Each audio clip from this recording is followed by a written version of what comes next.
ಇನ್ನೂ ಸಹ ಪೂರ್ತಿ ಮಕ್ಳಿಗಾಗಲಿ ನನಗಾಗಲಿ ಅಷ್ಟು ಹುಷಾರಾಗಿಲ್ಲ. ಹಾಗಾಗಿ ತುಂಬ ಲೈಟ್ ಫುಡ್ಸು, ಸೂಪು ಅಥವಾ ಗಂಜಿ ಅನ್ನ ಈ ಥರದೇ ಮಕ್ಳಿಗೆ ಕೊಡ್ತಾಯಿದ್ದೀನಿ.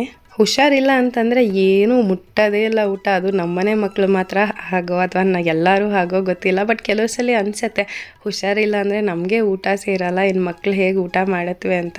ಹಾಗಂತ ಬಿಟ್ಬಿಟ್ರೆ ತುಂಬಾ ವೀಕ್ ಆಗೋಗ್ತಾರೆ. ಊಟ ಇಲ್ದಿರ ತುಂಬ ಕಷ್ಟ ಆಗೋಗುತ್ತೆ.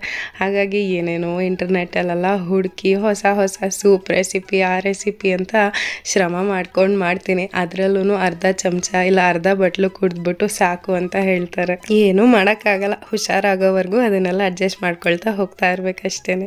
ಮತ್ತು ಇಲ್ಲಿ ಎಣ್ಣೆ ಬಾಟ್ಲುಗಳನ್ನ ತೊಳೆದಿಟ್ಟು ಆಲ್ಮೋಸ್ಟ್ ಒಂದು 3-4 ದಿನ ಆಯಿತು. ಅದಕ್ಕೆ ಎಣ್ಣೆ ಏನೂ ತುಂಬಿಸಿರಲಿಲ್ಲ. ಸುಮಾರು ಕೆಲಸಗಳು ಹಾಗಾಗೆ ಉಳ್ಕೊಂಬಿಟ್ಟಿತ್ತು ಹುಷಾರಿಲ್ದಿರೋ ಕಾರಣ.